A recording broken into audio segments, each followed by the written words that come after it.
ao Mamãecast, o melhor podcast da internet. Eu sou a Carol Hessel, é um grande prazer ter você aqui. Espero que de volta, espero que você curta muito o nosso conteúdo. Aqui é o nosso podcast para ouvir a vida real, maternidade real, histórias reais, especialistas em maternidade. Aqui a gente conversa com tentantes, com gestantes, com mamães que estão no puerpério, com mamães que já passaram por essa fase e estão vivendo os desafios. Aqui é um podcast para as mães, para as futuras mães e para todo mundo que gosta desse universo da maternidade. Bom, gente, e hoje eu tenho uma entrevistada muito especial, é uma super especialista, a Cláudia Banducchi. É um prazer, Cláudia, ter você aqui. Imagina, o prazer é meu, que delícia estar aqui, falar de maternidade, né? Eu acho que a gente vai ter que dividir o programa, né, vai ter Carol? duas partes, a nutricionista, a nutricionista e a mãe. Que delícia. É um delícia, prazer. É um prazer. Gente, a Cláudia, ela é especialista, ela é nutricionista especialista em gestante, tá? Ela é a mãe da Luísa, tem 4 anos. Gente, a Luísa tá aqui no estúdio, vocês têm noção disso? A menina, boazinha, tranquila. Você é mãe de 4 anos, você acha que você ia dar conta do seu filho estar aqui no estúdio gravando podcast?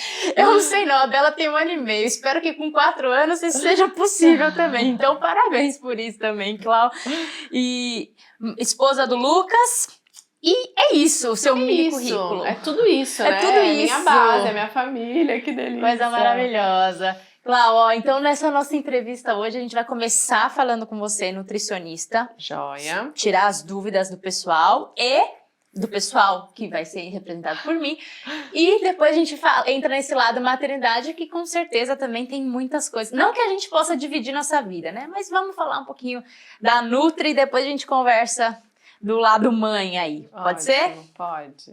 Ô, Clau, e para começar então, você é especialista em gestante, mas você trabalha também com as tentantes, certo? Na verdade, a gente trabalha com todo o vínculo de maternidade, né, Carol? Então, esse casal, essa mulher que esteja tentando engravidar, até porque hoje em dia a gente fala muito sobre a pré-concepção, né? Então, esse casal conseguir durante 3 meses, pelo menos, 90 dias, conseguir fazer uma programação, olha só, tanto para o homem quanto para a mulher, porque às vezes a gente coloca toda a expectativa e cobrança só na mulher. Quase 100%, mas, né, assim, o homem também tem que trabalhar com uma alimentação anti-inflamatória, né? A gente sempre tem algum examezinho que precisa melhorar, né? As mulheres também, alguma deficiência que a gente precisa corrigir. Então, eu tô sempre nesse vínculo de tentantes, né? Pré-concepção, gestantes e pós-parto. Pós-parto, né? Perfeito. Claro que as tentantes, elas têm toda...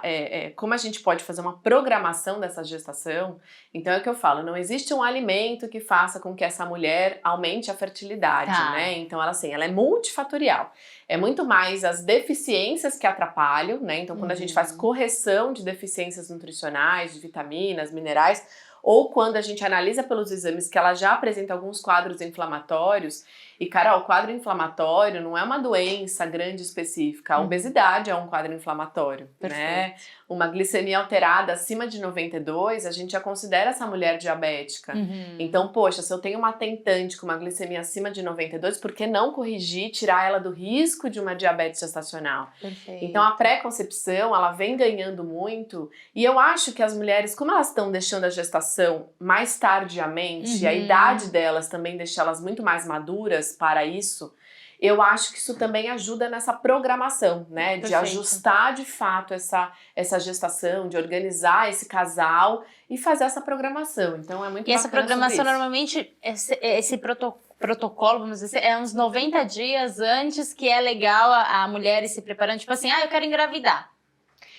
Na verdade, a gente normalmente tem um tempo, assim, prazo? O que acontece é que um casal saudável, né, um casal que não tenha nenhuma intercorrência, né, que não tenha nenhuma alteração de exame, que estão super saudáveis para engravidar, a cada ciclo de tentativa por mês, eles têm 20% de chance. Então não é um percentual muito alto. Não mesmo. Então, assim, se a gente pensar num casal saudável, naquela tentativa ele tem 20% naquele mês, naquele outro mês ele tem mais 20%. Então, a gente considera que em um ano, 85% desses casais consigam engravidar. Mas por ciclo são 20%. Às vezes as pessoas acham que é muito alto, e é o que eu falo. vamos fazer uma pré-concepção assim, sem tentativas por 60, 90 dias, mas depois vocês começam a tentar e a gente continua com os protocolos, né, de pré-concepção. Porque, Carol, a gente não sabe se eles vão ser os sortudos da vez engravidei, ou se eles de fato vão levar um ano para engravidar, né? Então a gente considera um ano 85% desses casais que tenham conseguido engravidar. Legal. Então, assim, às vezes a gente fala, Cláudia, eu já vou começar, mas parece que é uma coisa que eu apertei o play de tentante, já é rapidinho. Aí você fala, então, não é tão rapidinho assim, porque por ciclo é 20%, 25%. Claro que isso depende muito da faixa etária, né? Porque mulheres acima de 35 anos... E a questão de ter tomado anticoncepcional, todas essas questões... Claro, vários aspectos influenciam, né? Então, assim... o estado físico e emocional desse casal, também, dessa família, impacta demais. E quando a mulher tá... o casal em si tá muito nessa expectativa também, eu acho que isso acaba atrapalhando. Eu tenho essa sensação, isso é só achismo da minha cabeça. Não tem como a gente separar o físico do emocional, né? Eu falo sempre que para o nosso corpo funcionar naturalmente, a gente tem que estar equilibrado naturalmente. Perfeito. Um casal que tá sempre estressado, sempre nervoso, começa a atrapalhar a qualidade do sono, começa a ter muita alimentação compensatória, porque esse casal tá super instável, então a alimentação acaba sendo um refúgio emocional. Então eles acabam desencadeando outros processos e o corpo tá sempre em alerta. Você não deixa o seu corpo agir naturalmente. Quando um casal, a gente brinca que desencana, né, assim, ou compra um cachorro, ou decide fazer uma viagem que jamais poderia ir grávida. E aí às vezes acontece. Exatamente. Mas porque entra naquele processo de falar, agora eu não posso, então eu não adianta criar uma expectativa. Então eu vou ter que vou deixar o meu corpo agir naturalmente, sem esse casal perceber. E aí essa gestação inicia porque de fato você deixa esse corpo menos estressado, menos alarmado. E aí começa de fato a fluir. E aí esse casal consegue alcançar isso. O que eu brinco no consultório com os meus casais tentantes vamos focar no que realmente depende de você? Vamos focar no que realmente depende desse casal? O que é responsabilidade sua para isso? E é isso. O resto, uma boa oração, respira 10 vezes... Claro que a gente tem que saber o dia que você ovula, a semana que você tá fértil, né? Às vezes fazer um coito programado, né? Ter uma relação programada. Claro que tudo isso influencia, mas de fato é entender de que a probabilidade naquele mês é 20% e dar uma relaxada que a gente precisa às vezes das coisas mais a longo prazo, sabe? Perfeito.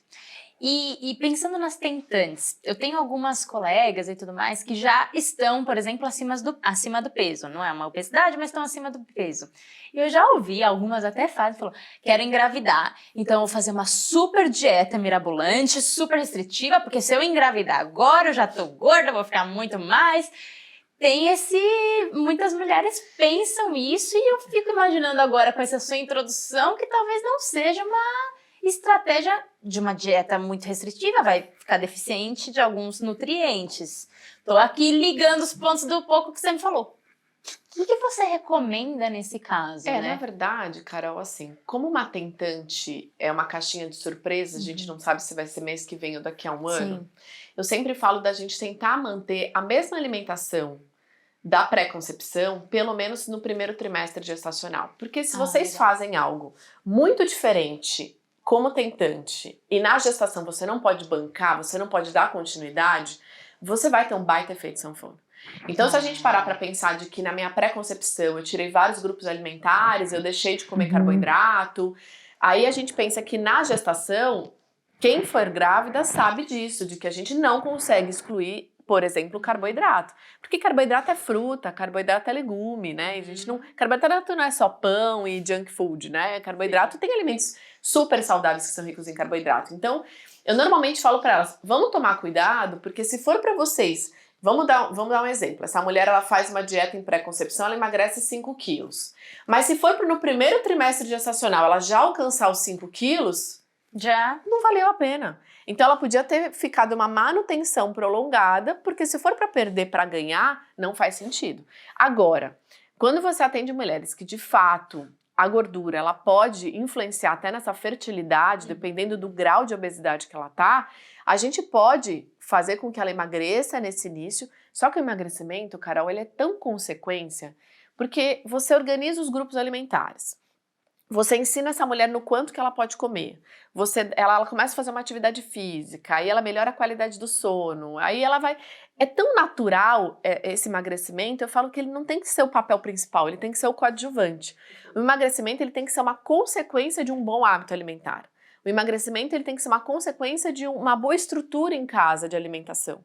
E aí ele flui. E aí ele vai fluir, e aí quando essa mulher engravida, dependendo do grau, se ela ainda está sobrepeso, ela pode continuar emagrecendo, ela está comendo bem, né? Ela está perdendo a gordura que ela comia antes de uma forma excessiva. Então a gente não precisa se preocupar que esse emagrecimento vai acontecer.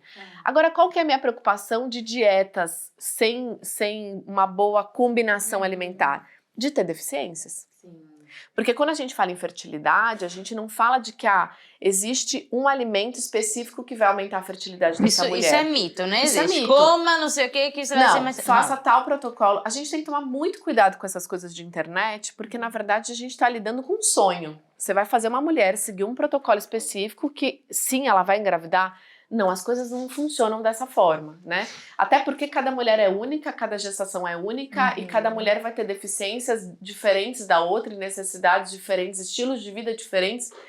Vários aspectos que de fato a gente precisa analisar e influenciar. Mas em regra geral, gente, uma boa alimentação com variedade, com qualidade já ajusta. Tá. Claro que se a gente vê que essa mulher tem deficiências, aí a gente precisa corrigir algumas deficiências que vão impactar. Por exemplo, a gente fala tanto sobre o folato, né, sobre o ácido fólico, o L-metilfolato, no primeiro trimestre, de que essa mulher ela já tem que fazer... eu tô querendo engravidar, eu já tenho que tomar ácido fólico? Sim, o ácido fólico ela é uma vitamina do complexo B, é a B9. Mas a gente fala que para fertilidade a gente precisa do complexo B todo, não só da B9, mas de várias vitaminas do complexo B. Por exemplo, eu não absorvo a B9, que é o ácido fólico, se eu tenho deficiência de vitamina B12. E muitas das mulheres têm deficiência de vitamina B12 e aí elas não absorvem corretamente. E o que é B12? B12 é aquela vitamina... Carne vermelha, leites entendi. derivados. Então, assim... Ixi, tem muita... Ixi, pessoa vegetariana deve ter um... Também tem, mas assim, isso é um outro ponto de que a gente precisa olhar vocês como um todo. Então, hoje em dia... Às vezes a gente já dá preferência de fazer uma suplementação mais mais de várias vitaminas, do que só colocar o ácido fólico. Porque o ácido fólico ele é primordial para a formação do túbulo neural do neném de 8 a 12 semanas, sim. Só que não é só de ácido fólico que se faz túbulo neural, né? Tem outras vitaminas super importantes. Esses protocolos, Carol, graças a Deus já vem melhorando, né? Eu falo que os médicos estão saindo daquele... mas não é protocolo médico, Aí a gente começa, doutor, mas abre um pouquinho pra cá, abre um pouquinho pra lá. Vamos entender o que acontece nessa fase. Vamos entender que provavelmente essa mulher não... Olha aqui o recordatório alimentar dela, não tem uma boa qualidade alimentar nesses grupos. Então vamos suplementar, porque de fato isso vai fazer alguma diferença, sabe? E então, aí é sistêmico, então, né? É sistêmico, né, Carol? Eu acho que a base é uma boa alimentação variada mesmo. Não precisa ter medo de comer carboidrato, não precisa ter medo de comer fruta. O ganho de peso na gravidez, gente, assim, se eu tô ganhando mais peso do que eu preciso na gravidez, não é do nada. É porque eu tô comendo mais do que eu preciso. Então, assim, isso tem uma diferença gritante na gestação. Né? Eu não sei como é que foi na sua gestação, mas assim, o que eu recebo muito no consultório... Posso continuar, Carol? Pode. O que eu recebo muito no consultório, de que fato faz com que essa mulher às vezes ganhe mais peso do que precisa, é o seguinte, essa mulher engravida, e aí ela pensa, bom, tô grávida, então tudo que eu comi uma vida toda é pouco, eu tenho que comer mais, porque eu tô grávida e meu neném tá precisando de energia. E aí você para e fala, sim, ele vai precisar de energia, mas calma, não é no primeiro trimestre. Então, às vezes essa mulher ela começa a ganhar mais peso do que ela precisa pelo simples fato dela achar que ela precisa comer mais. No meu caso, eu ganhei 21 quilos na minha primeira gestação. E era muito, lógico. Eu sempre tive um IMC bom, legal, mas foi muito peso.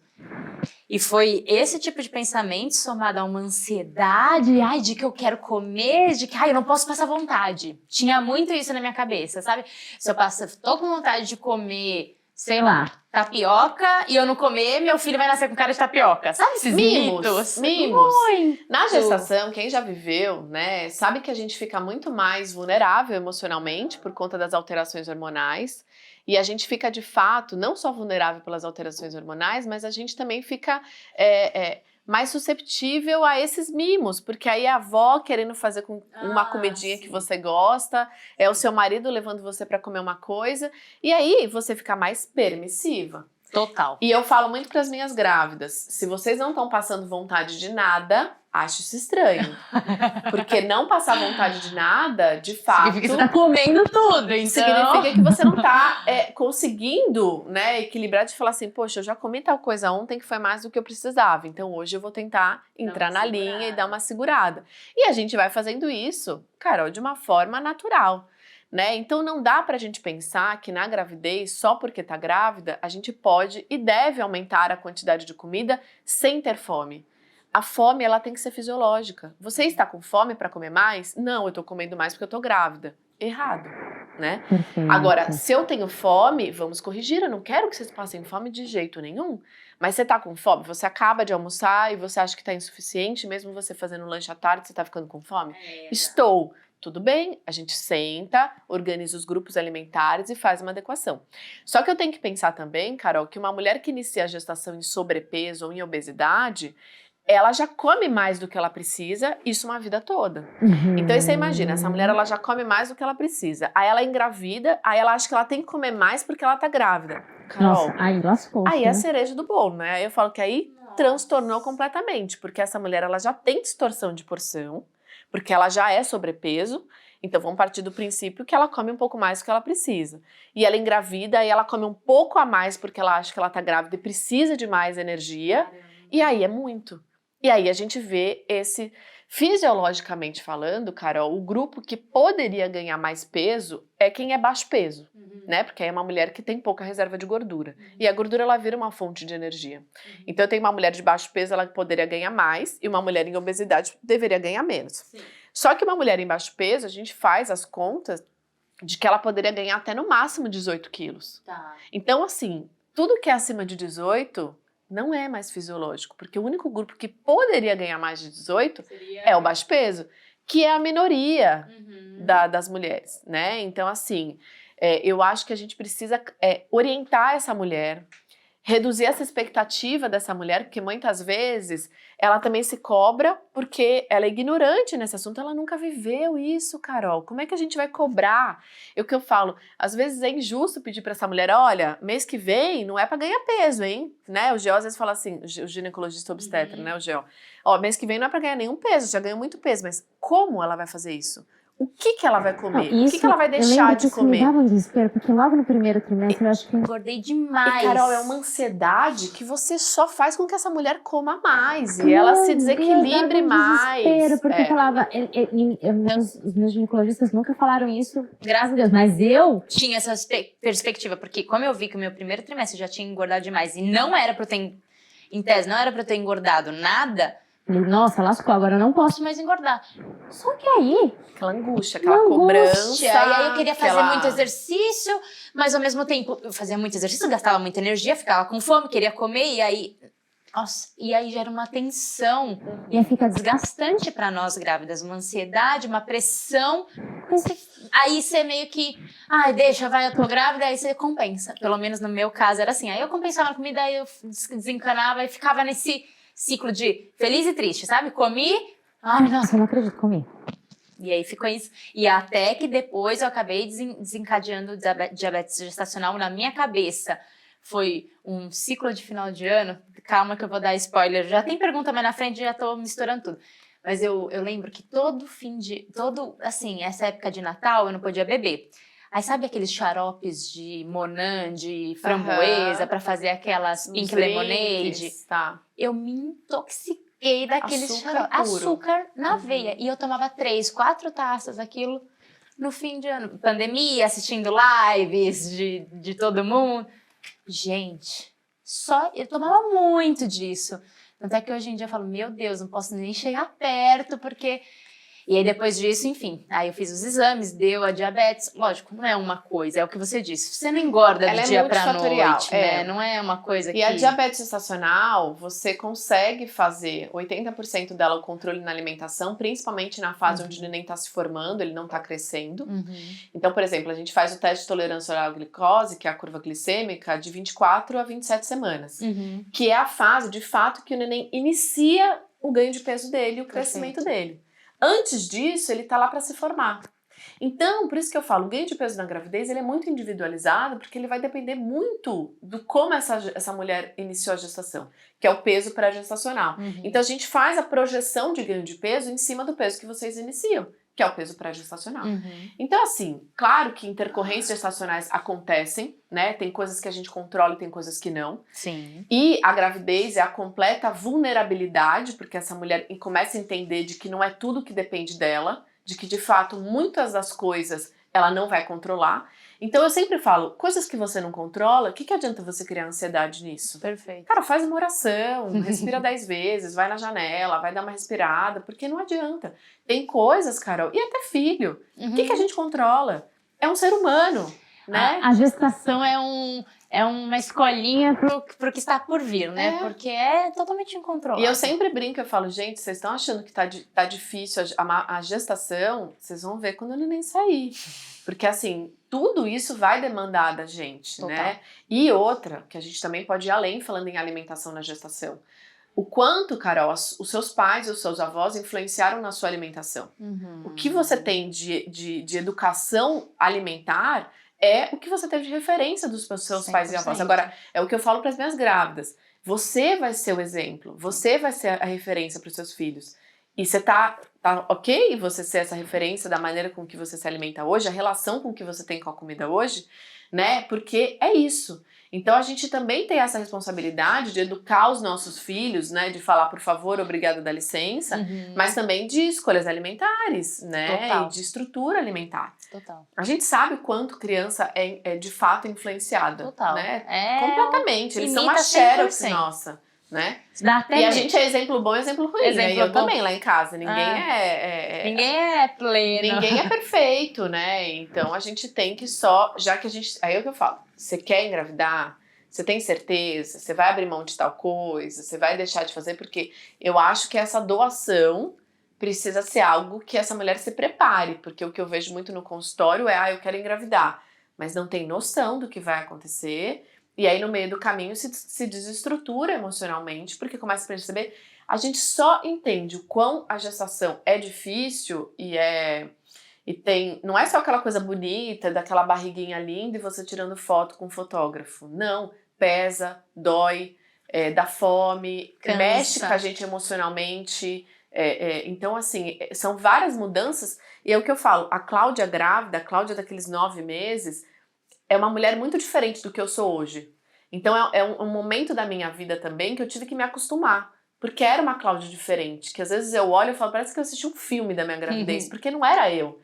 Eu mudei muito, eu era né, a gente tinha, como muda emocionalmente, né? Muito. Então a gente é uma fase da vida que a gente de fato precisa ter muito carinho, muito cautela, mas não pode se mimar demais, né, Carol? Porque senão esse mimar demais também aí entra muito demais. Pra parte de alimentação. E agora eu quero te falar de gestação em específico. Vamos dividir por trimestres para você falar um pouquinho, né? Sobre alimentação, como é que fica, o que é mais importante em cada trimestre. Porque assim, tô pensando em primeiro trimestre, a maioria das mulheres ficam enjoadas, muito cansadas, às vezes tem azia, uma indisposição, um sono incontrolável. E tem essa questão da mentalidade, tô grávida, tenho que comer por 2, tenho que comer mais, você já falou. Principalmente primeiro trimestre, não tem crescimento do bebê, então não tem esse ponto. O primeiro trimestre ele vai até a 13ª semana, só pra gente entender, um neném de 13ª semana ele pesa 70 gramas, tá? Vamos começar por esse momento. Ou seja, tirando as mulheres que estão baixo peso, uma mulher em peso adequado, faz seu IMC aí, uma mulher em peso adequado, sobrepeso e obesidade, ela de fato não tem necessidade de ganhar peso. Eu não tô falando que é uma obrigação, por favor. É uma necessidade, não temos necessidade de ganhar peso. Agora, a gente tem no primeiro trimestre muita alteração hormonal. Hormonal. O aumento da progesterona pode causar aquela fome, um pouco mais de fome, e aquela fome que não é fisiológica, aquela fome de eu preciso comer agora, eu não consigo esperar. É aquela fome do já, é qualquer coisa. Isso não é normal, isso é alteração hormonal, tá? Claro que a gente vai ter, mas a gente precisa, de fato, equilibrar um pouquinho mais esses pontos. O que acontece no primeiro trimestre, essa alteração hormonal deixa essa mulher com amargor na boca, muito mais seletiva, não tolera muito cheiro, não tolera muita textura. Então vai depender de fato de que, assim, não é uma regra, mas a grande maioria acaba sentindo. Então uma alimentação, por exemplo, vocês gostam muito mais das coisas geladas, então a gente fala, pega toda a fruteira e põe na geladeira para comer fruta gelada. Pega a uva e põe no freezer para comer uva congelada. Vai tomar água, toma água com gelo, espreme um limão, espreme uma laranja. Vai para as coisas cítricas. Entra com frutas que são ricas em enzima digestiva, como mamão papai, abacaxi. Porque o intestino tem um impacto também nesse primeiro trimestre, também, né? Normalmente. E a gente absorve a maioria das vitaminas no intestino. Então, assim, a gente precisa ter uma microbiota intestinal que a gente chama de saudável, né? Mas o primeiro trimestre, sabendo que a gente tem muito mais alteração hormonal, aí entra muito no momento de falar, bom, se eu tô com muita fome, será que eu tô deixando de comer um grupo alimentar importante? Porque, por exemplo, como vocês estão indispostas e como vocês estão muito seletivas, vocês têm tendência a comer muito mais carboidrato, porque o carboidrato tem digestão rápida. Então não é aquela comida que pesa. Então vocês saem comendo fruta. Às vezes eu tenho gestante que assim, toma 1 litro de suco de laranja e come 7 frutas no dia. E aí é claro que vocês vão ganhar peso, né? É um consumo energético. Ah, Cláudia, mas é saudável. Eu sei que é, mas tudo em excesso vai fazer com que a gente ganhe peso. E esse ganhar peso é acumular gordura, porque não é uma fase que o neném está precisando. E aí eu sei que é difícil comer, às vezes, alimentos de digestão mais lenta, como proteína, comer fibra, comer gorduras saudáveis. Aí vocês falam, nossa, eu penso em comer gordura, me dá até um ranço. Cláudia, eu não consigo olhar para comer proteína. E aí essa mulher que vive comendo batata, que vive comendo... Então, é uma fase que a gente tem que também respeitar o que vocês estão conseguindo fazer. Então é o que eu falo, o quanto tá enjoado, o quanto que tá ruim. Porque, por exemplo, um dos erros que a gestante faz no primeiro tri, fica muito tempo sem comer. O estômago vazio detona para enjoo e náusea. Quando você come, dá aquela aliviada. Ou seja, você precisa ter um fracionamento e evitar o estômago vazio. O estômago começa a ficar vazio, aquela náusea, aquele mal-estar volta. Então, se você fraciona, você minimiza isso. Mas fracionar comendo o quê, né, Clau? Então, assim... Uma castanha. Ah, Deus! Tem que ter uma variedade, Carol. Não dá pra ser tudo fruta. Eu sei que vocês piram em fruta no primeiro trimestre. Que a coisa fica mais cítrica, que vocês preferem, mas por conta da digestão do carboidrato ser melhor. Só que a digestão dele ser melhor é bom por conta desse mal-estar de início. Mas é ruim porque vai ter digestão rápida. E aí, você tendo digestão rápida, você tem fome em pouco tempo. Então, assim, precisa só equilibrar um pouco mais o consumo do carbo. Então, eu vou comer uma banana, tá, mas vamos colocar uma banana com aveia? Eu vou comer uma banana, então vamos comer junto uma banana e umas 3 castanhas? É só, gente, combinar um pouquinho mais. E aí, fazendo essas combinações, a digestão já fica um pouco mais lenta, a saciedade fica um pouco mais prolongada. Então, a gente, de fato, consegue equilibrar esses pontos maiores.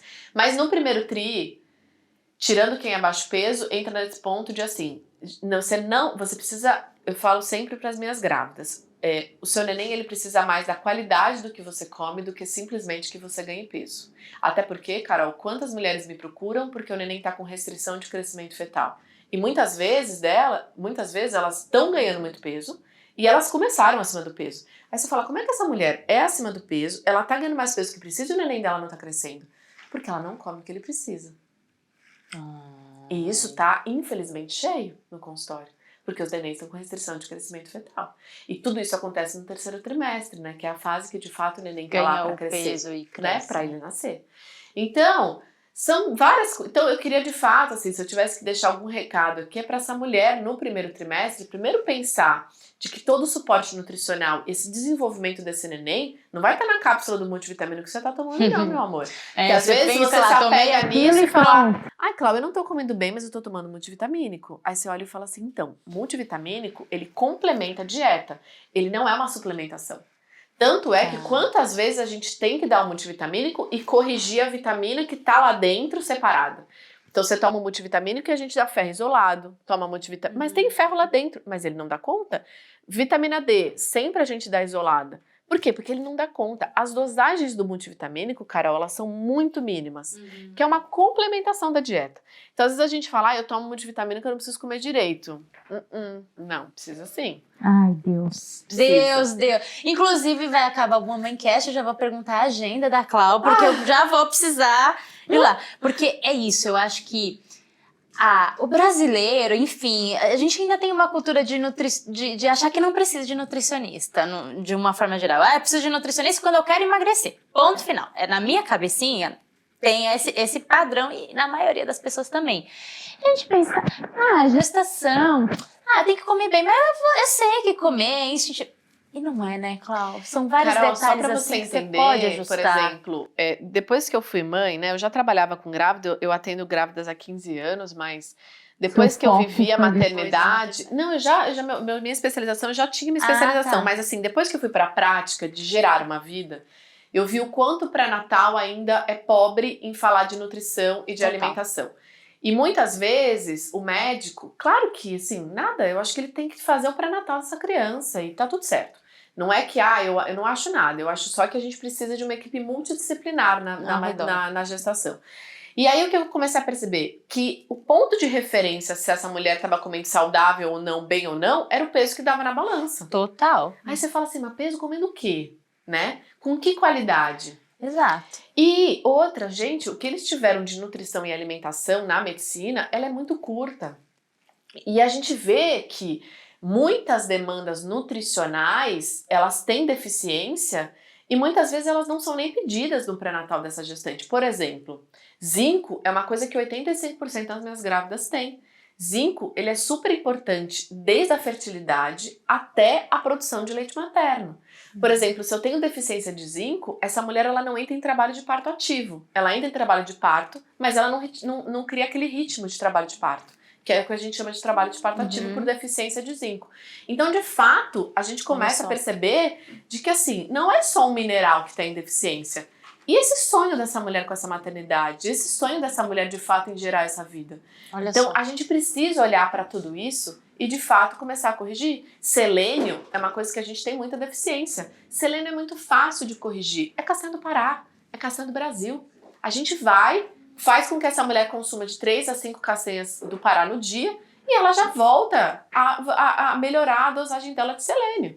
Então, Carol, de fato a gente precisa pensar de que devemos fazer o nosso pré-natal, mas a alimentação e o acompanhamento nutricional, ele complementa. Quem vai nutrir esse neném é a mãe. E o que ela come e as escolhas que ela faz. Então, de base, a gente já começa a entender o quão é importante o que essa mulher tá comendo, as escolhas que ela tá fazendo e até a própria relação que ela tem com a comida. Total. Né? Porque às vezes ela tem uma relação que não é boa. Então ela coloca o alimento para toda vulnerabilidade, toda ansiedade, que a gente sabe que na gravidez a gente é assim, né? Montanha-russa total. Montanha-russa hormonal total. Né? Não é aquela plenitude que a gente tem, né? Aquele controle. Expectativa. Não é. Não. Eu sou mãe de uma criança só, mas dizem que a segunda gestação, por a gente já saber mais ou menos o que vai acontecer, eu vejo no consultório. Até agora tá sendo um pouco melhor. Eu vejo no consultório que essa mulher emocionalmente ela tá melhor. E aí ela consegue fazer uma história de gestação diferente da primeira. Sim. Porque é aquela ansiedade de como é que vai ser? Como é que vai ser o parto? Como é que vai ser? Será que eu vou saber que eu tô... Aquela ansiedade morfológica, aquela ansiedade de minha vida vai mudar muito, será que eu vou dar conta? A gente já sabe que o puerpério é difícil, mas passa, a gente já sabe que... Sim. A gente acha que às vezes os bebês são super pequenininhos e tudo mais, mas a gente sabe que eles são fortes, que você vai dar conta, que o casal vai dar conta. Então eu acho que essa ansiedade toda, de fato, a gente consegue estruturar muito melhor, sabe? Com certeza. Tivemos um corte aqui porque a visita ilustre teve que aparecer, entendeu? A Lu, ela quis participar do nosso Mamancast, ver a mamãe. Maravilha. Então, fica à vontade. Bom, vamos continuar, tá bom, Lu? Liberado? Mamãe pode continuar explicando tudo? Posso continuar? Pode. Ô, Clau, e segundo tri, de um modo geral? O segundo tri, metade dele ainda é fase de formação fetal, então a gente considera que assim, a gente tem 3, deixa a mamãe só explicar um pouquinho. A gente tem 3 trimestres gestacionais, mas eu gosto muito de separar a gestação no consultório em 2 fases. Tá. Eu falo que esse neném tem a fase de formação e a fase de crescimento fetal. O que separa uma fase da outra é o segundo morfológico, que acontece bem na metade do segundo trimestre, ali de 22 a 24 semanas. Até essa fase, esse neném ainda, ele vai estar na fase de 22 a 24 semanas, ainda ele vai estar na fase de formação. Então ainda dá para levar essa coisa do... A fome é fisiológica, você tá comendo porque... às vezes eu sempre pergunto pra grávida, você tá na cozinha fazendo o quê ainda, né? Você tá com fome, você tá com vontade, você tá com ansiedade. Às vezes a gente confunde sede com fome, por exemplo, então é bom estar se mantendo sempre hidratada. Mas o segundo trimestre, ele é um trimestre que a gente precisa fazer... olhar para essa mulher de que ela vai entrar na fase de crescimento fetal, da 22ª semana para frente, e que a gente precisa, de fato, fazer algumas correções a nível de... O segundo trimestre ele é importante porque a gente faz o teste de tolerância oral à glicose, a gente faz o segundo morfológico, que é o morfológico que analisa a morfologia todinha do neném, para a gente se preparar para a fase do terceiro tri. O terceiro trimestre é uma fase de consumo, não só de caloria, mas como de ferro, de cálcio, de vitamina D, de vários minerais, que eu sempre olho para o segundo trimestre e falo, bom, eu preciso corrigir o que eu tenho que corrigir no terceiro tri, que vai despencar tudo. Então, o segundo tri é uma fase que controla ainda a alimentação com relação a comer mais se tem fome, joia. Perfeito. Mas é uma fase que eu sempre normalmente peço uma guia de exames bem completa para essa mulher se preparar para a fase, de fato, de que crescimento fetal. O bebê vai consumir esses nutrientes não tem dela, como né? subir dosagem no terceiro tri. É se manter no que tem ou descer. Cair. Por isso que no segundo você já dá um boom. Eu já dou uma olhada e falo, olha, se ela começa a apresentar algumas deficiências, então é uma fase. Legal. E o segundo trimestre, para a mulher, é maravilhoso. Porque ela volta a ser semelhante ao que ela era antes de engravidar. Aquela sonolência passa, aquela indisposição passa, aquele mal-estar passa. Aquele primeiro trimestre de você olhar, às vezes, alguma coisa e ter rejeição de comer, melhora pra caramba. Sim. Só que tem o ônus disso tudo, né? Que eu brinco que não é cientificamente comprovado, mas minha prática clínica. Dos 3 trimestres gestacionais, o que vocês mais me dão trabalho de ganho de peso é no segundo. Porque o primeiro, vocês ainda assim... Você fica livre, né? Aí não, vocês estão se sentindo muito melhor. Muito bem. E esse muito melhor, vocês voltam a ser muito semelhantes com o que vocês eram antes. E, consequentemente, de fato, faz com que vocês, entre aspas, consumam mais caloria, tolerem mais gordura, mais fritura, né? Clau, e eu brinco que é assim, na minha gravidez passada...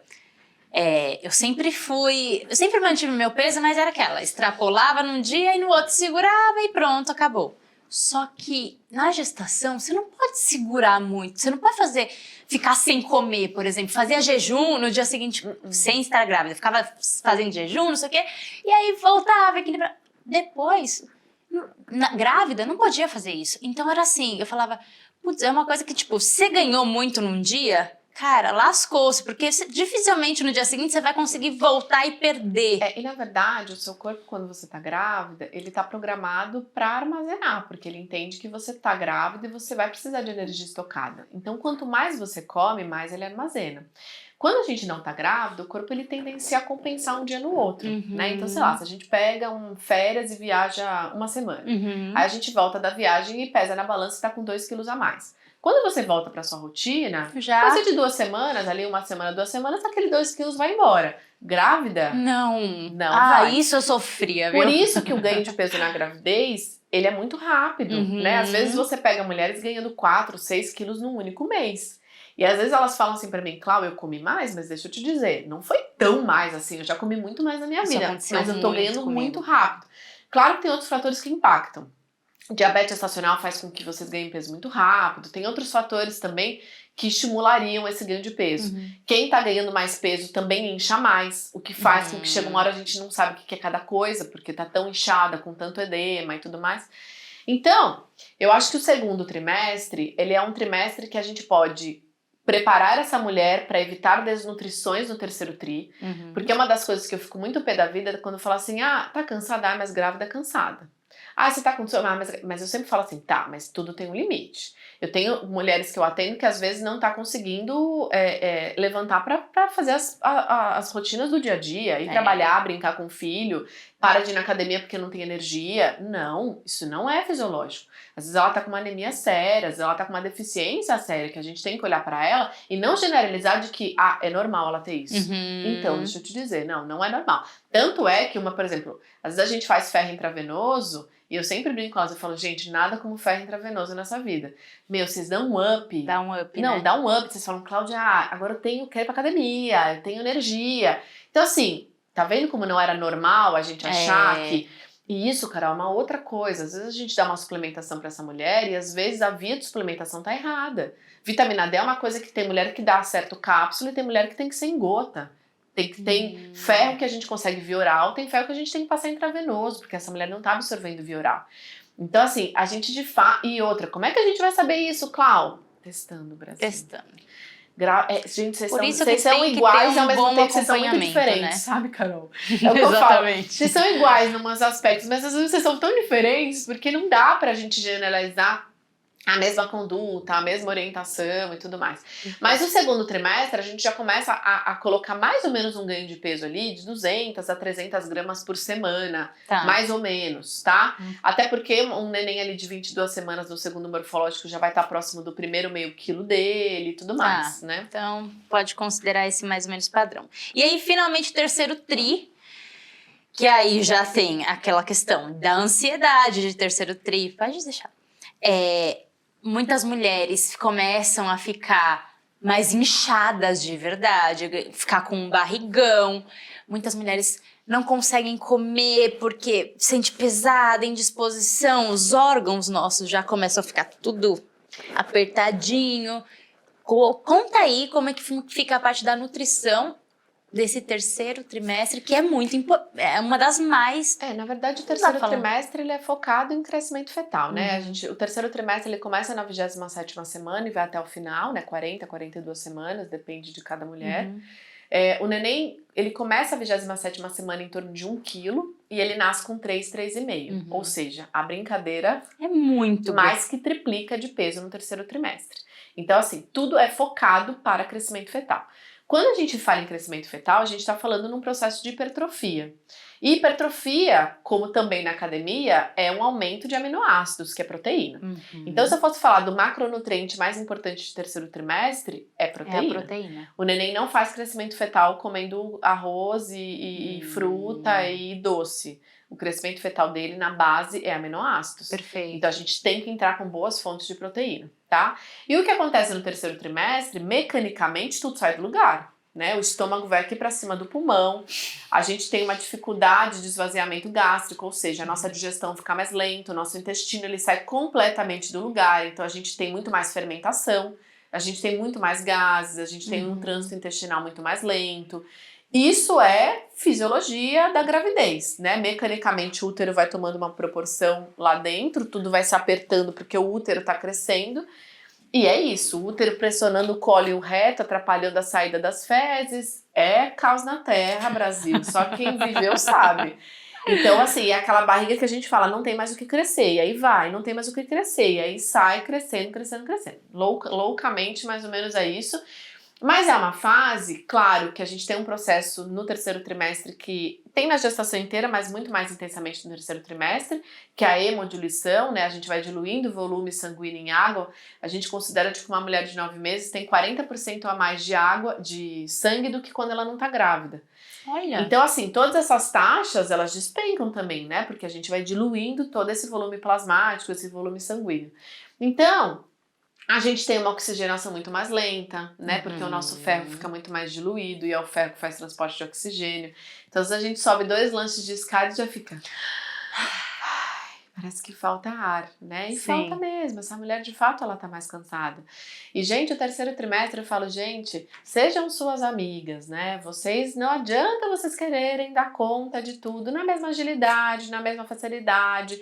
A memória vai ficando cada vez mais lenta, a gente vai ficando cada vez mais esquecida. E eu falo que Deus é perfeito, é para fazer com que essa mulher faça as coisas de uma forma mais lentamente, porque competir energia com o neném nessa fase, se é uma mulher muito agitada, muito estressada, faz muita academia, faz muito tudo, pode ser, não é regra, de que ela vai competir tanta energia com esse neném que vai atrapalhar no desenvolvimento, no crescimento desse neném, na formação, né, de ganho de peso dele, né? Então o que eu falo, gente, e é uma fase que quem já viveu sabe, o que médico e médico de ultrassom analisa? O percentil. É o famoso percentil. Tava previsto percentil 23, subiu para percentil 50. Tava percentil 50, caiu para percentil 30. Então assim, mas por que se analisa só percentil, quantidade de líquido amniótico? Porque toda a formação do neném já foi analisada no segundo morfológico, lá no segundo trimestre. Já vimos que toda a morfologia dele desenvolveu, tudo que era uma célula formou todos os órgãos, agora ele precisa crescer para nascer. Então por isso que a gente fala que ele começa com 1 kg e nasce com 3, 3,5.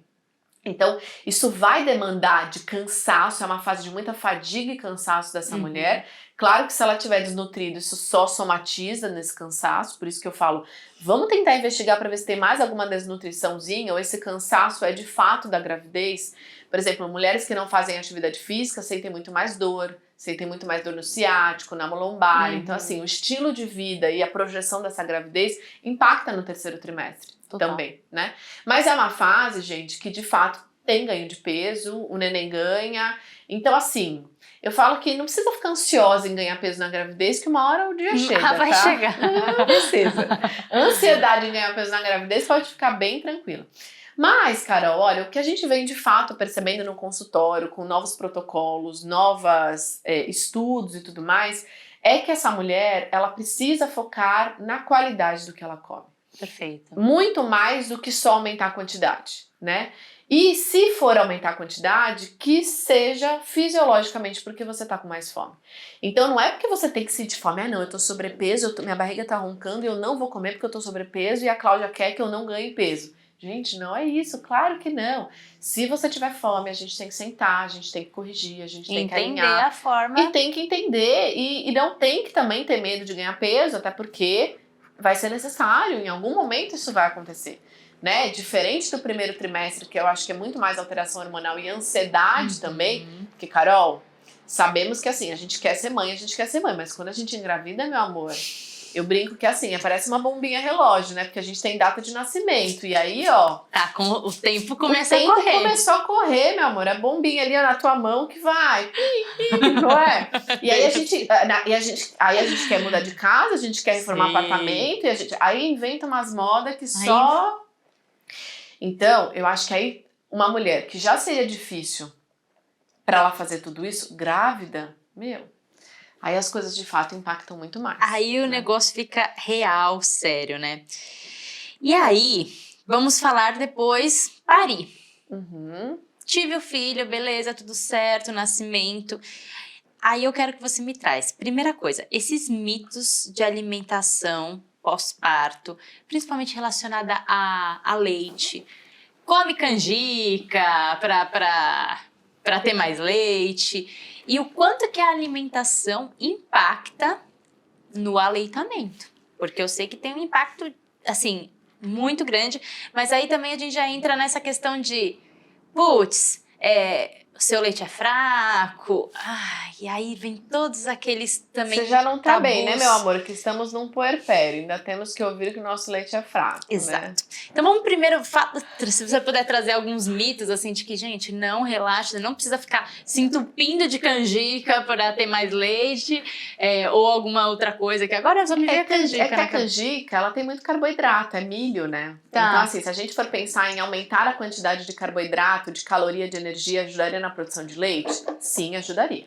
Entendi. Tá? Então, de fato, a gente pede para, nos primeiros 60, 90 dias, que a gente não tá ainda naquela produção de leite maduro, toda a deficiência da tua alimentação, a tua dieta que não esteja suprindo as necessidades desse aleitamento materno, de fato, isso vai impactar na produção de leite, né? Agora, a gente só tem que tomar um pouquinho de cuidado de que, assim, no aleitamento materno, a gente gasta muito mais energia para a produção de leite materno do que até na própria gestação.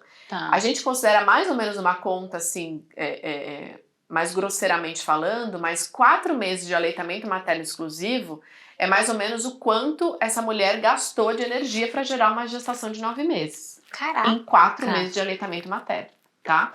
Então a gente tem que pensar de que muitas vezes a fome mesmo vem muito mais amamentando exclusivamente do que gerando a vida, né? Tá. Do que na gestação.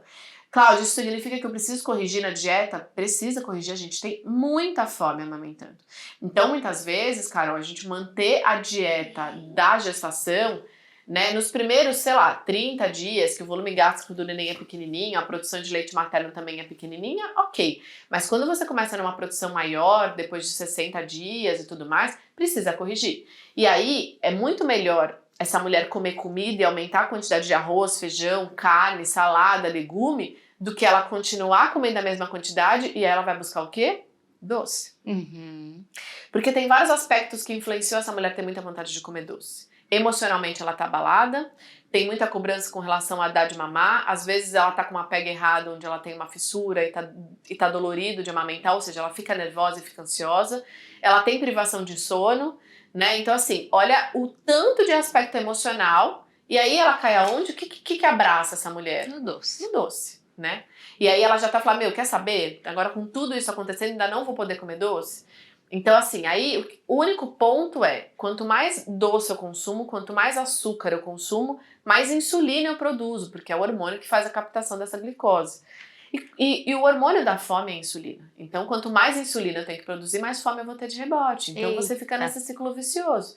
Então, não é que também essa tem mulher... uma questão de autoestima, porque você, assim que pariu, seu peso ali não foi embora a maioria das vezes, e aí você vai comendo mais, e aí você vai ficando... É uma bola de neve. Uma bola de neve. A gente tem que olhar para essa mulher e tentar entender, de fato, como é que ela tá emocionalmente nessa fase, se ela tem rede de apoio, se ela não tem... Tem muitos aspectos que a gente precisa analisar, mas o que eu vejo muito é... Primeiro que eu falo, o puerpério ele passa, né? Aquela quarentena, os primeiros 40 dias eles vão passar, que são os mais complicados. Depois a relação com o filho vai formando uma relação. Até porque a criança nasce, ela é sua filha, mas você não tem ainda uma relação com ela, você não sabe o que é o choro, você não sabe se é cólica, se é fome, se é a fralda suja, se é... E as pessoas esperam de você que tudo seja instinto. Eu detesto essa palavra. Nossa. Tenho pavor de falar que as coisas são instintivas. Ai, amamentar é instinto, é lindo amamentar. Você Imagina. já vai saber ali um mamífero encaixando. Gente, não é instinto. Até Zero porque instinto.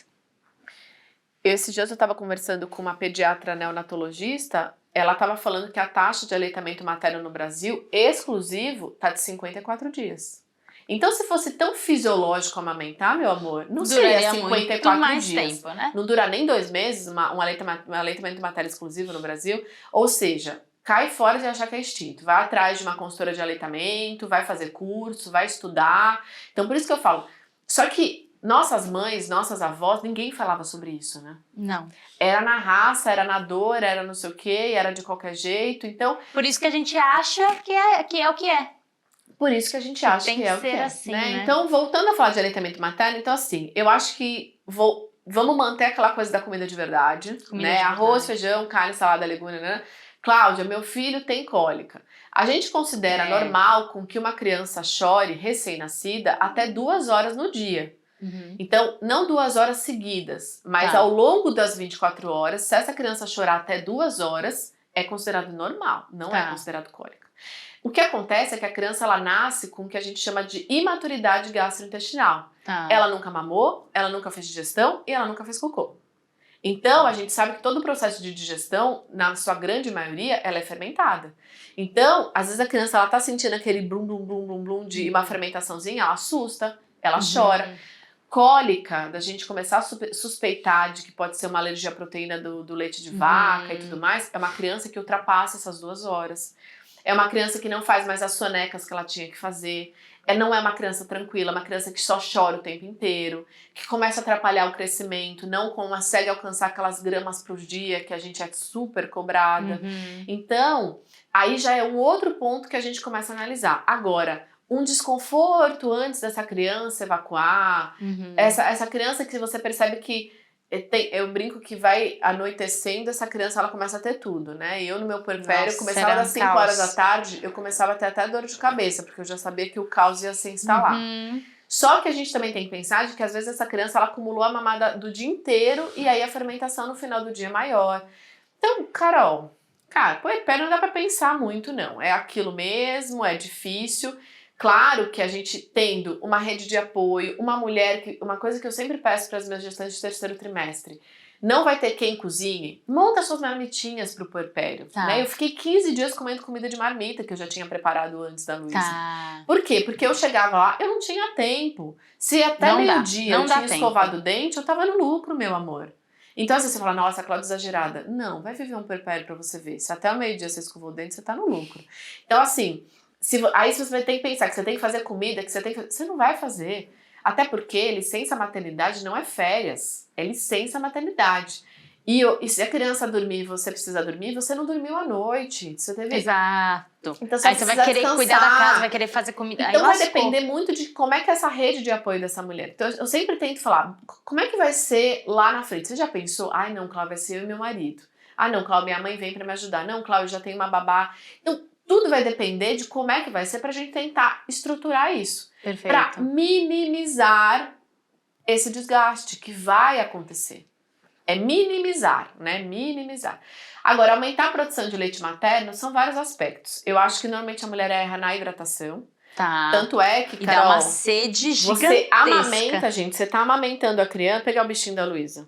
Presta, Lulu. Você tá amamentando o neném, a sua boca seca. Nossa, Enquanto você amamenta, é uma coisa surreal. louca, assim. Já amamentei. A boca vai secando, secando, secando, secando, secando. Então, assim, a hidratação é um dos principais pilares. A alimentação impacta. Mas impacta a privação de sono, não dormir. Você pode, não sei se você lembra, mas os dias que eu conseguia dormir bem ou que eu conseguia tirar soneca à tarde, nossa, eu produzia muito mais leite. E tem o estresse, né? A insegurança, as pessoas em volta falando que o leite tá fraco, que a criança... Gente, tá o volume com fome. gástrico de uma criança quando ela nasce é dá um 7 desespero ml, isso. meu amor. É 2 chucadinhas ali mesmo e já encheu aquele estômago, daqui meia hora ela tá com fome de novo. Isso não significa que o seu leite tá fraco, não significa que o seu leite... Não. O seu leite é o perfeito, é o melhor, é o ouro pro E tem teu alguma neném. coisa que a mãe pode comer, assim, que dá um boom, assim, no leite ou Na verdade, existe? a gente fica muito tempo sem comer no começo. Isso é verdade. Esse é o grande problema. Porque aí você tá, imagina, Uma se demanda. 4 meses de aleitamento materno exclusivo é o gasto de uma gestação de 9 meses, você já parte do princípio que você tinha que estar comendo bem fracionado. Sim. Que não é isso que acontece. Não mesmo. Tem mulher que pula o café da manhã, que vai comer alguma coisa 3, 4 horas da tarde, que sei lá, é um macarrão com ovo que deu pra fazer, ou pega um pão, passa um requeijão e come. Verdade. Não é nutritivo. Não. E isso impacta na produção de leite. Quando você fala em canjica, você está falando em milho, em leite, em açúcar, você está falando em algo altamente energético.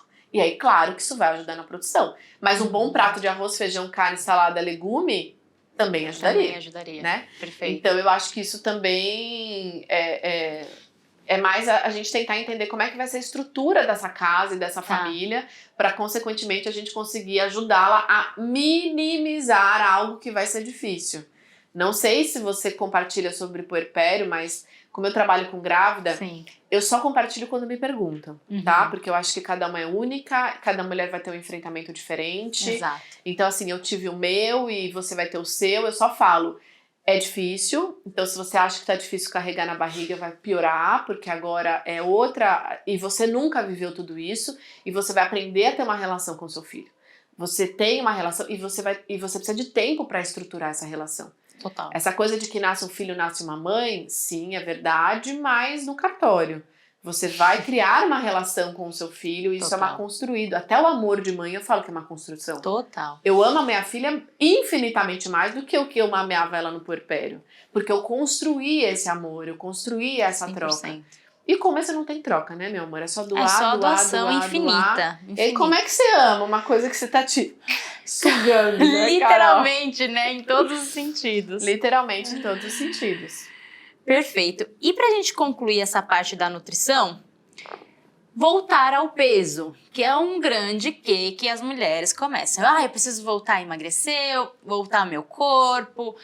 quando que a mulher tem que começar a se preocupar com isso? Tem que, né? Não tem que Carol, nada, olha. mas como que funciona isso? Já que normalmente no aleitamento você também tem um grande gasto, você não tem que se preocupar talvez tanto com você ainda nesse momento, porque tem que ser um leite nutritivo. Tem mulheres que já pariu, já quer voltar pra academia, já quero fica nessa ânsia, né, de perder logo aquela barriga, de voltar a perder aqueles quilos que ganhou na gravidez.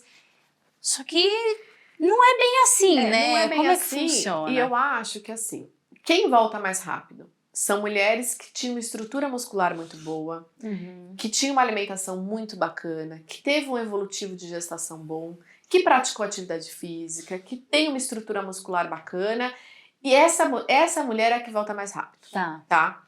As sedentárias que não fizeram atividade física, que ganharam muito peso ou que ganharam peso dentro do ideal, porque a gente aumenta muito células de gordura na gestação, a gente aumenta muito celulite, a gente tem dificuldade de circulação, a gente aumenta o número de gordura no corpo.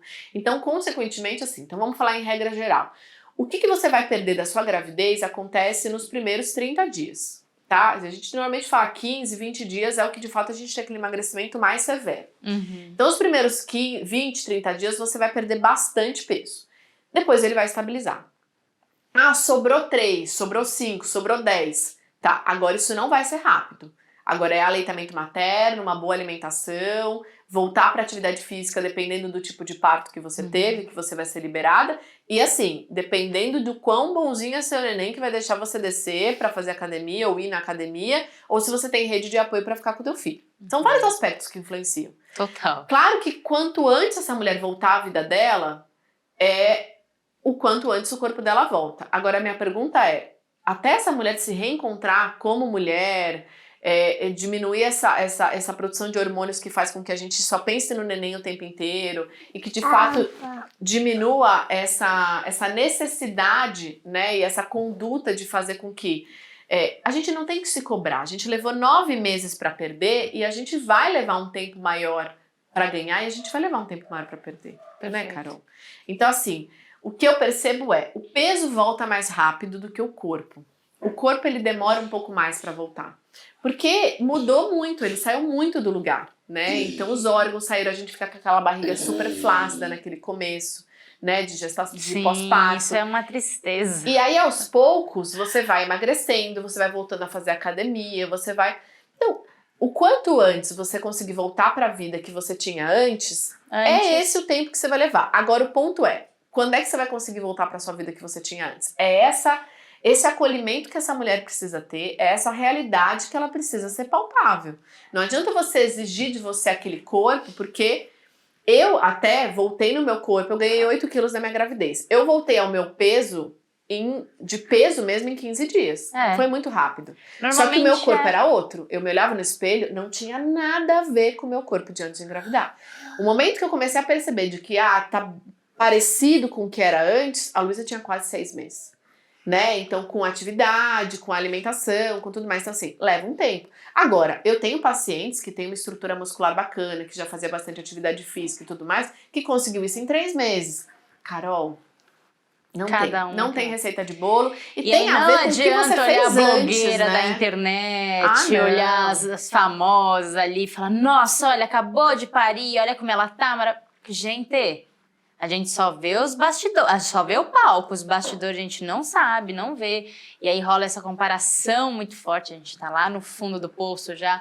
Então é uma coisa que tem que ter calma, tem que ter paciência e também ver, o seu histórico anterior. E não adianta, como é que era o corpo antes de engravidar? Esse aqui é um corpo melhor do que você tinha de antes de engravidar? Meu, esquece, a gente não vai conseguir fazer isso nessa agilidade, né? Não vai, Carol. Não. É bobeira pensar e você vai ficar frustrada, porque você vai... Primeiro que eu sempre brinco, eu falo, gente, toma cuidado com quem vocês seguem, porque se for uma realidade muito diferente da de vocês só vão ficar nervosas, irritadas e frustradas, entendeu? Total. E a gente sabe que vida de rede social não é a vida real, né? Então... 100%, Clau. Clau, e agora vamos entrar na vida de mãe. De mãe, hein, Lulu? Agora vamos falar de você. Mãe de Luísa. Sua gravidez foi planejada, não foi? Como é que foi esse processo? A minha gravidez não foi planejada, eu tava noiva, vendo coisas de casamento, eu engravidei. E aí a gente acelerou as coisas de casamento pra conseguir. não foi. Então, tanto é que eu brinco que assim, eu levei alguns meses pra de fato digerir a maternidade, né? Então, assim, claro que eu sempre sonhei em ser mãe e tudo mais, mas assim, veio numa fase da vida que a gente teve que. Tava bem. Teve que digerir num tempo maior, assim, sabe? Não teve tanta. Não foi tão programado quanto eu desejava que fosse, né? Perfeito. E a amamentação? Você me falou nos bastidores que você não amamentou tanto que você gostaria de ter amamentado. Porque você teve que voltar a trabalhar. Conta um pouquinho desse contexto pra gente e como você se sentiu, porque eu acho que o sentimento que nós mães às vezes temos por putz, eu queria amamentar mais e, poxa, eu me senti muito mal por isso, ou você ficou bem por isso? Na porque verdade, Carol, eu tive que fazer escolhas, né? Então, assim, eu tenho consultório, então eu coloquei Você já trabalhava como nutri, especialista em gestante nessa época? Sempre foi, não, né? sempre foi, e eu tenho até hoje outras nutris que também trabalham, então sempre teve uma pessoa ali pra dar continuidade ao meu acompanhamento com as minhas grávidas e tudo mais, mas o ponto foi que não era eu, né? Então, quando a Luísa tinha 60 dias, eu precisei voltar. Porque eu comecei, de fato, a sentir que o consultório estava reduzindo muito. E eu precisava, eu não tinha escolha. Mas o seu planejamento era ter mais tempo E aí, meu planejamento era ter mais tempo pra ficar em casa. Mas, Carol, eu sempre fui muito sincera comigo mesma de que eu não nasci pra ser mãe em tempo integral. Perfeito. Eu amo a Luísa, eu sou louca por ela, eu amo a maternidade, mas eu não ia ser feliz abrindo mão da minha vida profissional em prol de ser 100% mãe, né? Então, aí eu tive que voltar. E aí eu ordenhava, e aí eu dava. Só que como eu comecei a fazer isso com 60 dias, a Luísa teve confusão de bico. Então eu fiquei praticamente 4, 5 meses ordenhando, só que eu ficava de 3 a 4 horas naquela máquina todos os dias, tirando pra dar pra ela na mamadeira, porque aí ela não ia pro peito, porque no peito demora mais pra sair, ela não tinha paciência, aí teve confusão de bico e aí teve tudo isso. Foi fácil pra mim? Não foi. Eu lembro a primeira vez, primeiro que eu não queria que ninguém desse a mamadeira pra ela que não eu. Aí eu comecei a pensar, tá, mas como é que eu vou trabalhar e eu vou deixar ela com quem? Então, assim, pra mim, emocionalmente, foram várias fases que eu, de fato, tive que entender de que eu tava tomando uma decisão e que essa decisão eu teria ônus e bônus, né? Perfeito. Como exatamente as mães que tomam a decisão de ser mãe em tempo integral também tem ônus e bônus, porque na vida é assim. Sempre vai ter os dois lados da moeda. E aí, o começo foi difícil, muita terapia na cabeça, né? Santa terapia. Ajuda pra demais, ajudar né? a gente. E uma coisa que a minha terapeuta falava muito isso pra mim era: aonde tá a Cláudia na maternidade? Eu quero a Cláudia aqui. E eu não me via mais a Cláudia, eu me via a mãe da Luísa. Mesmo indo trabalhar, mesmo não sei o quê, porque eu me sentia culpada. Eu tava indo lá porque eu precisava daquela fonte financeira. E aí eu tinha que dar continuidade, porque eu normalmente estou com gestantes de alto risco, então elas me mandando mensagem, então eu tinha que estar lá. Só que aí eu me sentia culpada porque eu não tava com ela, aquela coisa clássica de mãe, né? Mas aí, graças a Deus, com muita terapia, entendimento das decisões que eu tava tomando, eu me arrependo um pouco do tempo, que eu achei que eu devia ter, até porque uma criança de 90 dias, 120 dias, a confusão de bico é muito menor, né? Então, eu de fato, mas, Carol, foi o que a decisão tomada. naquele momento. Mas aí eu dei de mamar mesmo, assim, de leite materno, até a Luísa ter uns 4, 5 meses.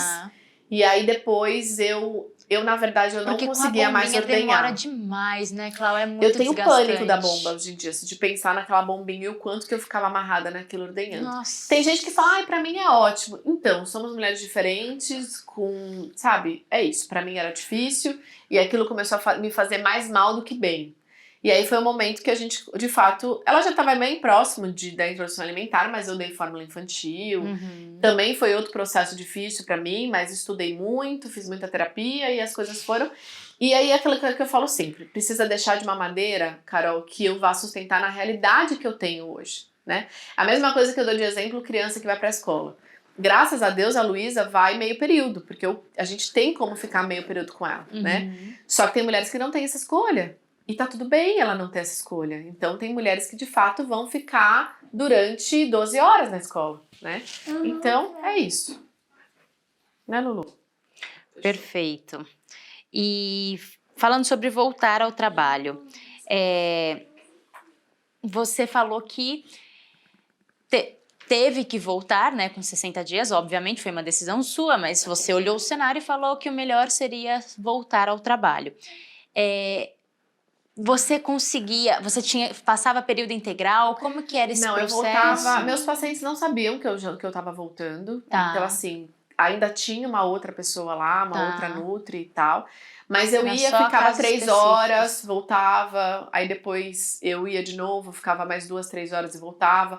Tinha dias que, dependendo de como é que foi a minha noite, eu não ia. Tá, Então, assim, eu você sempre tinha uma conseguiu- pessoa lá. Mas pelo menos os pacientes já sabiam que eu estava retornando. Tá, e foi Então mais- isso já fez a movimentação da clínica voltar e tudo Perfeito. mais. É horrível dizer, mas é isso. Não adianta, não era Foi a eu. realidade. Então e a rede essa de é a apoio? realidade. Que você falou que a sua rede de apoio é super restrita. A minha rede de apoio, assim, a gente mora em São Paulo, meus pais não são daqui, meus sogros não são daqui, então a gente tem, assim, tios, né, e tal.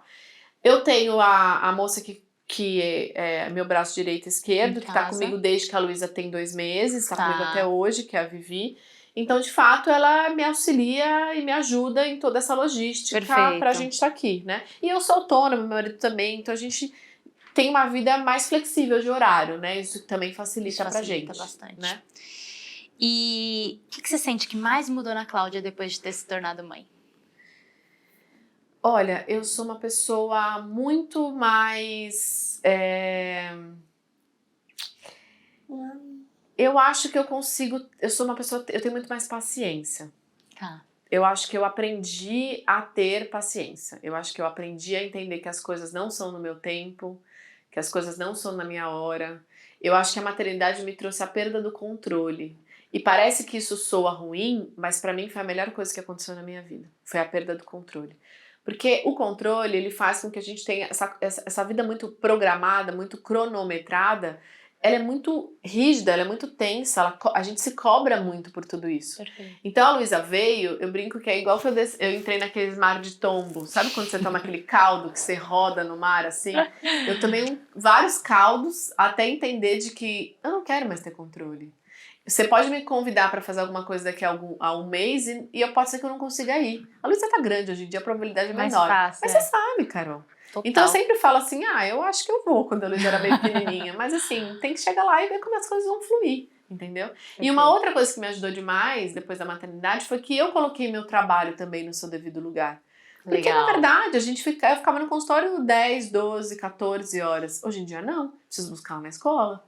Eu quero ficar com ela meio período, alguns dias pelo menos, né? Não todos eu consigo, mas alguns dias. Eu quero me dedicar a algumas coisas que eu acho que são importantes, né? Então eu falo, já que eu não tive licença maternidade, mas eu tenho essa possibilidade hoje em dia, né? Que aí entra do ônus e bônus. E aí virou uma prioridade diferente, né? E a gente sabe que filho demanda. Demanda educar, demanda ensinar, demanda passar valores, demanda, né? E eu quero, e eu posso fazer isso, né? Perfeito. Então... E pra gente finalizar, Lulu, a última Finalizar. pergunta. Que conselho você daria para outras mães, para outras futuras mães? Pode ser como nutricionista, como mãe, aí usa a Cláudia inteira aí. Que conselho você daria se você pudesse estampar no outdoor, assim, alguma coisa que você falaria pra Lu a hora que ela estivesse sendo mãe pela primeira vez? Eu acho que é aprender a não ter controle sobre as coisas. Eu acho que o primeiro ponto que eu acho que a gente é muito criado pra... estuda pra ir atrás do que você quer, trabalha pra alcançar tal cargo. A maternidade, ela não funciona assim, né? Não. Então, eu acho que... Não tem ponto de partida e chegada, né? Não tem. E cada uma vai ter a sua trajetória de maternidade muito diferente. Então, eu acho que a gente aprender a perder esse controle, que seja algo leve para elas, né? Que não seja algo difícil. Porque eu acho que a maternidade, tudo na vida é difícil. Casar é difícil, trabalhar é difícil, ter filho é difícil. Só que tudo também tem muitas recompensas e a maternidade traz. Sim. Só que se a gente ficar só pelo pesar da responsabilidade, as coisas de fato não fluem, né? As coisas de fato não ficam boas, saudáveis, né? Emocionalmente, fisicamente, tanto para essa mulher quanto para esse casal. Então, eu acho que aprender, se eu tenho alguma coisa para dizer, olha, seja bem-vinda à maternidade, vamos perder o controle, você vai sobreviver e vai ser bom para você essa perda de tanta uma vida tão cheia de horários, tantas programações, né? Exato. Que a gente sabe que agora não consegue, né? Não dá mais. E tá tudo bem, eu falo que eu tenho tantos pratos rodando ao mesmo tempo que eu vou e falo, não, esse aqui é prioridade, então eu preciso resolver agora. Não, esse aqui não é, então esse aqui aguarda. Então, e outra coisa, minha vida é muito mais leve, né? Eu, hoje em dia, filtro muito mais nas brigas, nas discussões e nas coisas que realmente importam pra mim. Hoje em dia é muito mais leve, sabe? Isso é bom. Então isso é ótimo, porque aí, nossa... Mas muita terapia também pra trazer essa não, leveza, gente, né, Cláudia? muita terapia, façam. E estudem, né? É isso que eu falo pras mulheres. Eu quero ter meu parto vaginal natural, humanizado. Estude. Eu quero amamentar, não sei o que. Estude. Hoje em dia a gente tem internet que nossas mães e avós não tinham. Então a gente tem muita estrutura e a gente tem muito conhecimento aí de graça, né? Então eu acho que a gente informação tem é poder. muita informação e muito poder. Pessoal, é isso. Que conversa rica, Cláudia. Muito obrigada. delícia. Lu, muito obrigada pela sua participação também, viu? Foi uma delícia. Cláudia, sigam a Cláudia nas redes sociais. Lá ela produz muito conteúdo também para as gravidinhas. Curta esse vídeo, compartilha com outras mães, com outras grávidas, com outras tentantes também. Informação é poder e aqui foi muitas informações. Muito obrigada, Cláudia, foi uma delícia, viu? Adorei. Obrigada a você, agradeço esse tempo, agradeço essa dedicação. É muito bom falar com outras mães, é muito bom falar de maternidade, né? Muito bom. Enfim, eu amo o que eu faço, né? Então é muito bom falar sobre isso. Bom, é isso então. Vamos dar um beijo. Manda um beijo ali pra câmera, Lu. Manda um tchauzinho. Beijo, Tchau. gente. Beijo, Lu. A gente se vê no próximo episódio. Tchau, tchau.